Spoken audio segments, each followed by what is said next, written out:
Welcome back to WCW Nitro, and tonight we're going to finalise the main event for Spring Stampede. We're on that track of planned shows, honest. This is Spike Power, but I have a wrestling. It's WCW 2000 on Total Extreme Wrestling 9. My name is Anders, and this is a save where we, in theory, use a random generated booking assistant who will pull some ideas out of its backside and make us change the show on the fly. Now, last time out, I ignored it because it was too complicated and we'd already got a convoluted mess of a show anyway.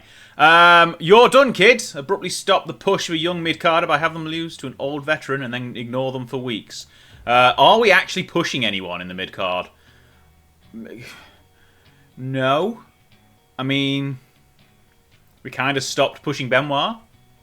Does that count? Probably not. We'll go again. We'll go again. This is the problem. This is the problem with how we've been doing. Cut the stipulation. Hyper special match type for the main event. No. See, I'm getting to the point where... See, we can do that. Vacate any championship for a bogus reason and hold a tournament next week where the original champion wins the title. We can do that. We can definitely do that. Right.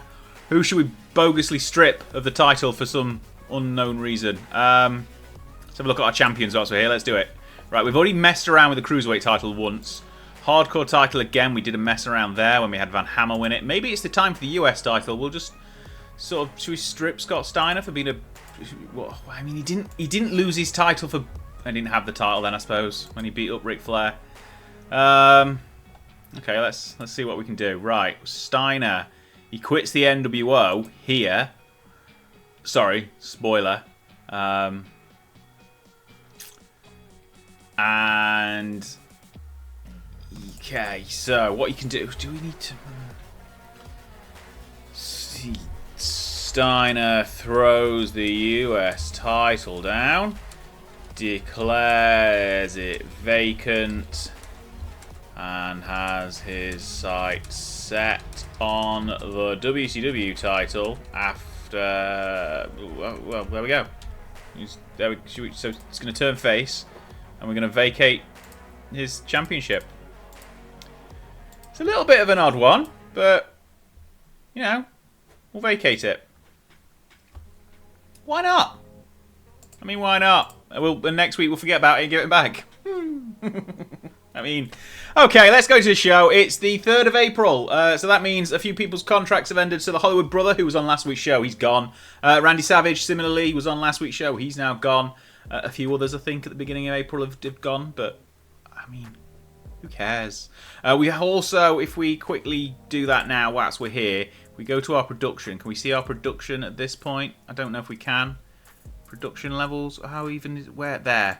We've scaled everything down. That was all at the top level for everything. I've decided to save a bit of money. So we've brought our production values down to high quality, live event experience down to large, broadcast quality down to industry standard, and music down to license. We're still higher than everyone else. We need to be higher than, better than everyone, better than all the networks' minimum requirements. So we're still ticking all the boxes, but it should mean our financial costs go from something ridiculous on production, like 1.8 million, to much lower. Hopefully much lower. But we'll go through tonight's show. Let's start out Nitro and see what happens. Ric Flair, the commissioner, starts the show, and he confirms that all 3 qualifying matches will take place tonight. If Kevin Nash isn't interested in wrestling, then he will lose his chance at Spring Stampede. He also declares that Sid will face Kurt Hennig in the opener and then be escorted from the building. And that gets us 66, and the crowd is off to a strong start. Hot and rising, and that will not last. I mean, it might do, because that's a cracking match. A 61 as Sid defeats Kurt Hennig with a pow bomb, because I've still not corrected that spelling error. Crowd is white hot. Sid has qualified for the main event of Spring Stampede. That's now Luger, Sting, DDP and Sid in the 6-way. It's just the last 2 places to be filled in our final 2 matches, which we'll get to obviously later in the show. Obviously after that, Ric Flair and security greet Sid on the entrance ramp and escort him straight to the parking lot. Sorry Sid, you're going home. Next up, Chris Benoit tells Mean Gene that he's ready to move on up from the US title picture into the world title picture. Tonight is his chance to prove it. he'll show Kevin Nash that size isn't everything, and it won't matter if Big Sexy is 7 foot tall when his legs don't work. Gets a 35 because Benoit can't cut a promo. There you go. Crowd's still very hot though, so we'll keep going. Rey Mysterio and Dance Wunderkind defeat Rick Steiner, Crowbar, and David Flair, who I'm pretty sure lost a loser leaves WCW match, but well, what do I know? Ray pins Crowbar with a Super Hurricane Rana, and he was head and shoulders above everyone else in terms of performance, but Disco and Alex Wright putting in another solid one. A 37 is okay. Crowd is still very hot. What do I know? But that's okay. Ray putting in a good performance there. Next up, we go backstage to Luger and Sting sat in the locker room. The WCW champion tells his former best friend that a lot has happened between the pair, and he accepts it if Sting won't trust him. But the total package is here to make amends and show that he's really a good friend. Sting isn't sure, but tells Luger to put his money where his mouth is. The proof will be seen in the ring. Not only tonight, oh, neither of them are wrestling tonight. Or are they? Actually, they might be. But at Spring Stampede as well, and any time in between now and then. Both enjoy going off script, and we got a 59 rating. Maybe this is actually going to be being a good show. I mean, wonderful. New World Order head to the ring. Nash gives Jarrett and Steiner their orders to try and take out Sting and Luger. Steiner looks far from impressed at being ordered to do what to do.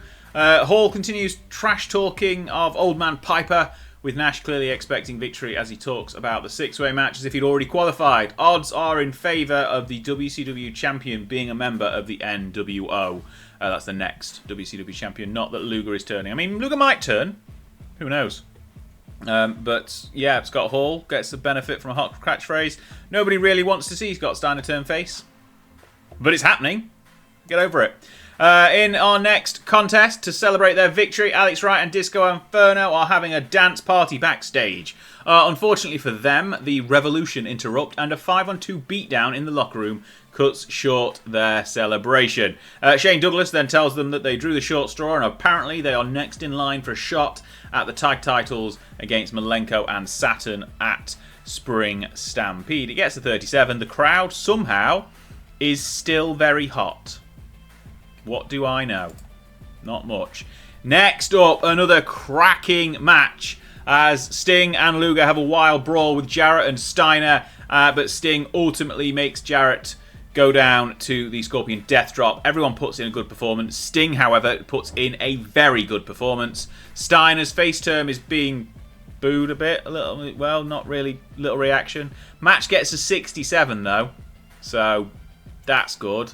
I think we've finally got to do something with the NWO, which is why I'm turning Steiner face. Why we're stripping him of the US title in the process, not sure, but what do I know? Literally nothing. 67 though, match rating very high, crowd heat very hot. Moving on to something that's going to not even cool them down. Didn't even cool them down. Despite his victory earlier in the night, Rey Mysterio complains to Mean Gene about the obvious nepotism in WCW as David Flair, despite losing a loser leaves WCW match, was just back like nothing happened. What is that all about? Ray, I don't know. Why are you asking me? I'm just the booker. Figure it out yourself, mate. Right, next up, Jarrett and Steiner are arguing in the locker room. Steiner's had enough. He shoves Jarrett to the ground, tells him to pass the message on to the outsiders that Steiner is nobody's bitch and he's now a lone wolf. He throws down the US title, declares it vacant, and has his sights set on the WCW title. So the title is vacated. He enjoyed going off script, and we are going to turn him face. He's 100% heel, and it's a shock and no one cares. Complete disaster. Ruined Scott Steiner. That's what I've just done there. Ruined him. But we move on. Next up, DDP tells Mean Gene that even if both outsiders qualify for Spring Stampede, he promises that neither will win the WCW title. He'd rather have Sting or Luger as champion if Page can't get the job done than either Nash or Hall. Gets a 51, expected better, but still, crowd very hot. We can do very little to ruin this crowd, apparently. Now that's famous last words, isn't it? Scott Hall then defeats Old Man Roddy Piper with a razor's edge, or outsider's edge rather. gets a 63. Neither man putting in fantastic performance. Scott Hall still being penalised for extremely poor form, but he's putting in some good ratings all the same. Crowd loved it. Match rating gets a 63. Not a bad continuation. Not even the best match of the show, though. So, carry on. Booker T is now backstage with Mean Gene. Speaking of people we've ruined with a heel turn. He cuts a promo on his brother ahead of their match at Spring Stampede. Booker is the younger, better brother, and Stevie needs to stand aside and let Booker move on to bigger and better things here in WCW. It gets a 50. Now, I really wanted to build towards a Scott Steiner Booker T US title match, but we've turned them both in the opposite directions now and stripped Steiner of the title. So, that's what happens to plans. Main event time! Kevin Nash beats Chris Benoit clean as a sheet in 10 minutes with a jackknife powerbomb. The longest 10 minutes of Kevin Nash's career, I'm sure. But it gets a 69 rating for the match. And this might actually be one of our best shows in the 3 and a bit months of this save. Excellent stuff. 69 rating for the main event. Crowd still very hot. Show closer gets a 55. And Kevin Nash has heard enough. Calls out DDP. Tells Paige that Big Sexy is standing right here. If he wants to stop him, all he has to do is get in the ring and fight him like a man. DDP accepts the invitation. Heads down to the ring. But predictably, Scott Hall cuts him off. And there's a 2-on-1 attack. But Luger and Sting both arrive on scene to make the save. Outsiders run from the ring as the odds are now against them. Sting, obviously the 6th man in this match for Spring Stampede, ain't here. He's gone home. Sting tells them to drag their asses to Nitro next week and bring that big doofus Sid Vicious with him. And they'll have a 6-man tag team preview of Spring Stampede. And then it will be showtime. Woo. Segment went on a little bit too long. Lost a bit of a... Never mind. 55 overall, though, for the end of the show segment. Guess is a 63. Now... I'm not being funny, but after a 61 match, a 67 match, a 63 match, a 69 match, you'd have thought that would have got better than an overall rating of 63. But again, there we go. Injury-wise, Chavo cracked his ribs on Thunder, so there's that. Finance-wise, we made some money on the show. Didn't cost anywhere near as much production-wise, but we did so. Production, we've actually gone up in Puerto Rico, look at that, and not lost popularity everywhere. 63 is okay. 63 is okay. Holding station. Now, I don't think it is our best Nitro. I literally can't remember what our best show rating is in this save. I don't think 63 is it, but I'm pretty sure we got a 65 at some point. News-wise, oh dear, Nash doesn't like Bam Bam. Brian Clark's back. Oh, there you go. Savage, Siaki. Oh, one of the Armstrongs has gone. Never mind. Barbarian's gone. Hollywood Brothers gone. Yeah, okay. Nitro got a 4.92, apparently. Wonderful. What was I checking? Best shows overall. Best events, 65. Nitro got a 65 there. 2 of them. 2 65s, a 64, and then that 63 there. So that's the 4th best Nitro with the save. I mean, it's only 6 days until in the real world the WCW was reset by Russo and Bischoff. I mean, maybe we'll do something. Maybe we'll do that. Who knows? When's Bischoff back, by the way? 10 days time. Sorry, 6 days time. Yeah, it's always tempting. It's tempting to do a big reset just as we get to Spring Stampede. Right, that's Nitro. But speaking of Spring Stampede, we've got that 6-way set now. We've got a tag title match set. We've got Harlem Heat facing each other. We're going to have to do something with the US title now because it's vacated apparently, and Scott Steiner needs to win it back, even though he's declared that he's going after the world title. I mean, why don't you just hold on to the title until you get a title shot? Who knows? Okay, excellent. I hope you enjoyed tonight's episode of Nitro. It's been surprisingly decent. I mean, thanks. Should we have a look what happened on WrestleMania, actually, whilst we're here? Let's do that. Let's have a quick look at what happened at WrestleMania to see what the other side is up to. And we will have a look at their show history. WrestleMania 16. Big Show retained the WWF title over The Rock in the main event. Mankind defeated Kane. Kurt Angle beat Vince for the Intercontinental title. Jericho beat Rikishi and Shane in a 3-way. Triple H and X-Pac defeated Godfather and D'Lo by countout. Edge and Christian won the WWF tag titles from New Age Outlaws. The It Crowd, that's Bulldog, Bossman and Al Snow, defeated Taz and the Acolytes. Stephanie defeated Jacqueline. Fabulous Moolah defeated the Cat by DQ in the women's title match. That's a cracker. Flash Funk defeated Eddie Guerrero and Chris Candido in the light heavyweight title. And then whoever the partnership of Pain are, they lost to the Hollies in the opener. Well, that's a WrestleMania card if I've ever seen one. Let's have a quick look, actually, to see. I mean, they've lost some broadcasting deals. Wonderful for them. Let's see where Hulk Hogan is. Hulk, he's not negotiating with anyone. Is it? He's not gone to the WWF yet. I mean, it'll happen, I'm sure, at some point. But there we go. Right. Right, and that is the end of today's show. Thanks a lot for watching. We'll be back next week for the final go-home show of Nitro. And then in 12 days' time, 13 days' time, 2 weeks yesterday, we'll be here for Spring Stampede, and we'll see how we get on.